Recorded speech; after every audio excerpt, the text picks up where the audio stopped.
3, go!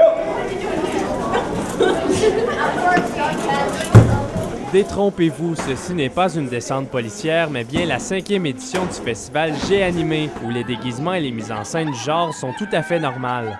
Lors de ce festival, les personnages d'animation et de bande dessinée japonaises, appelés manga, sont à l'honneur. Le festival attire entre 1000 et 2000 amateurs de manga.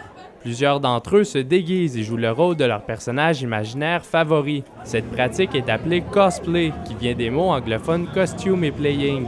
Plusieurs sont très fiers de leur déguisement car il leur permet de changer de personnalité et de s'amuser. Je pense que c'est le fun de se faire passer premièrement pour quelqu'un d'autre, de sortir du monde réel, puis justement de relâcher tout son stress qu'on a, puis justement de penser à d'autres choses pour une fois dans sa vie. La première année, je voyais le monde se déguiser, je me demandais pourquoi, et je me suis aussi dit pourquoi pas. C'est une bonne activité, ça permet de montrer aussi notre talent aux autres qui sont autour.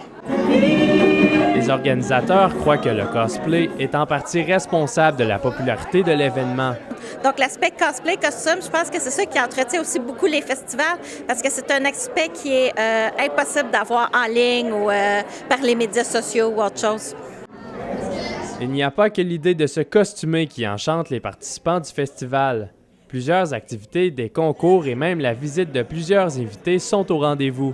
Les participants peuvent aussi jouer à plusieurs jeux vidéo et jeux de société. On y retrouve plusieurs jeux de cartes très populaires comme les Magic, Yu-Gi-Oh! Et Naruto, ainsi que plusieurs vieilles consoles de jeux vidéo devenues rares avec le temps. Bien, beaucoup de personnes savent même pas c'est quoi la majorité des consoles que j'ai ici. Ils connaissent juste les consoles qu'ils ont chez eux. Ça commence très jeune avec le jeu Pokémon, qui est pas mal la porte d'entrée pour jouer aux jeux de cartes. Fait que là, ça peut commencer à 5-6 ans. Puis après ça, tu peux aller jusqu'à Magic, que tu peux avoir du monde facilement 30-40 ans qui joue encore à ce jeu-là.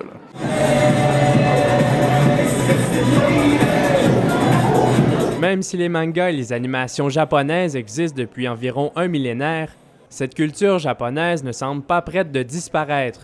Du moins, c'est ce qu'on peut croire avec l'engouement que génère le festival G-Animé auprès de ses adeptes. Louis-Charles Poulain, La Cité collégiale, à Gatineau.